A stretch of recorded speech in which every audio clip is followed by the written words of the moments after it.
All right. Since we did a matrix earlier, now for the last review, let's do a Taylor series. And what other way to do it than to prove Euler's identity? So, as we all know, yung Euler's identity natin is considered as the most beautiful equation in mathematics. Ano? And actually, yung kanyang derivation is nakuha from a series expansion, yun nga, Taylor series. Na yung ating three irrational numbers, ang ating e, I, and pi, is equal to -1. And dito yung nakuha sa ating second variation. And that that is when theta is pi. At then, itong ating expression na to, cosine theta plus I sin theta, when you plug in pi to theta, that will just be -1. Okay?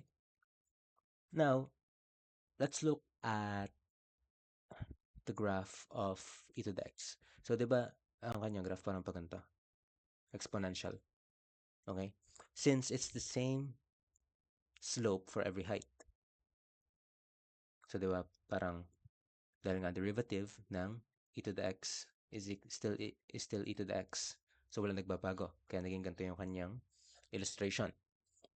And when you want to represent that in a summation notation, that would be f of x, ang f of x natin being e to the x, that is equal to the summation of n equals 0 until it goes to infinity ng ating x raised to n over n factorial. Okay? And putting it into perspective, ang ating e to the x, if we expand this into a Taylor series, that would be equal to 1 plus x. This is actually x over 1 factorial, pero hindi natin ipapakita. And then 1 over 2 factorial, x squared, plus 1 over 3 factorial, x cubed, plus 1 over 4, x raised to 4, plus 1 over 5 factorial, raised to x to the 5th power, plus it goes on. Okay? Now, ang kagandahan ng series na to is that we can plug in any values of x. And yung gagamitin natin, of course, as you might have guessed, gagamitin natin is I theta. Okay? But before we do that, establish muna natin yung magiging values ng ating I theta. So just consider theta as the variable here. We know na ang I ay equal to the square root of -1. Okay? Pero lagay na natin siya as I. Okay? Ang I squared, dahil nga square root of -1 squared, makakancel yung square root, so we just have -1. Okay? I cube, still magiging negative yung ating root since that is square root raised to 3, that's -1 yung loob, it would be a negative I. Okay? And I raised to 4, that would be +1. Okay? Since ayun nga, since i-erase natin siya, makacancel na yung square root, and then meron pang 2 doon. So -1 squared is 1. So dito sa negative, again, since para clear tayo, is 3. Yeah. And then, mawala na yung kanyang root dito. Okay. Yeah, you get the point. It's just mathematics. Still, now na meron tayong ganitong trend, the pattern goes on for I raised to 5 and so on. So this will be I again. Okay? I think in your concept nun, right? Okay. Now, plugging in the values, so we have 1 plus I theta plus 1 over 2 factorial. This is I theta squared plus 1 over 3 factorial I theta cube plus 1 over 4 factorial I theta raised to 4 plus 1 over 5 factorial I theta raised to 5 plus it goes on. Okay. Now, evaluate natin based on the values that we got. Ito, as is. Ito naman, this will be negative 1, yung ating I squared. So, this will be negative theta squared. Okay? Ito naman, this will be negative I theta cube.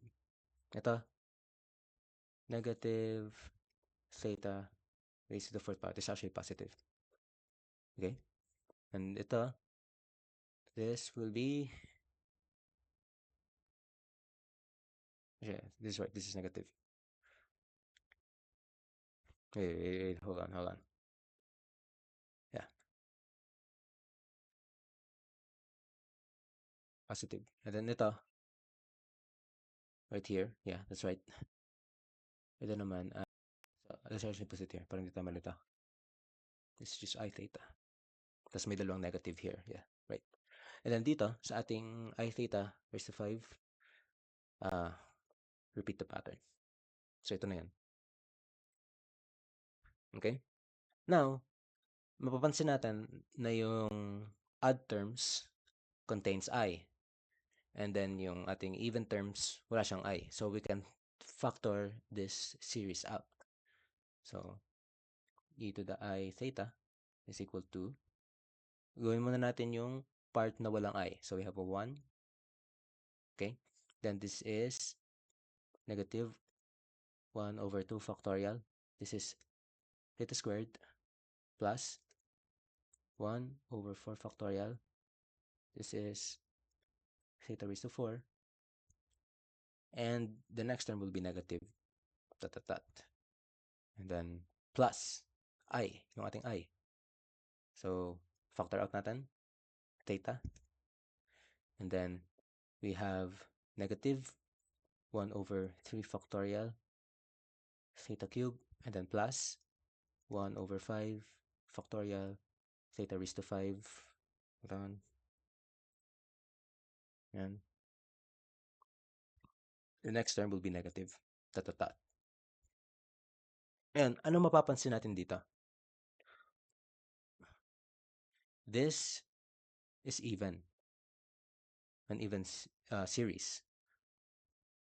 We can deduce from this na ito ay equal sa ating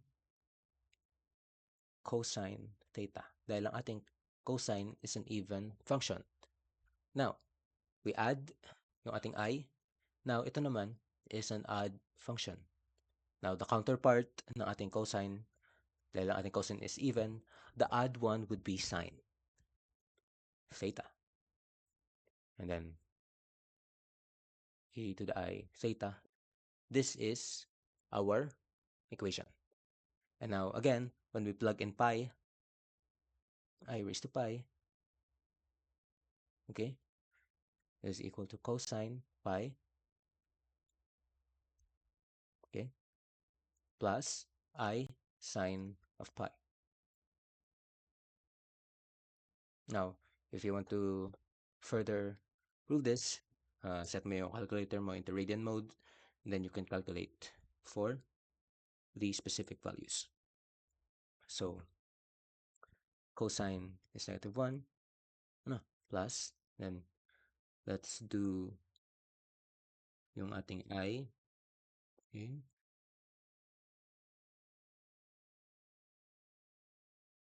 natin yung complex mode natin, I sine ng ating pi.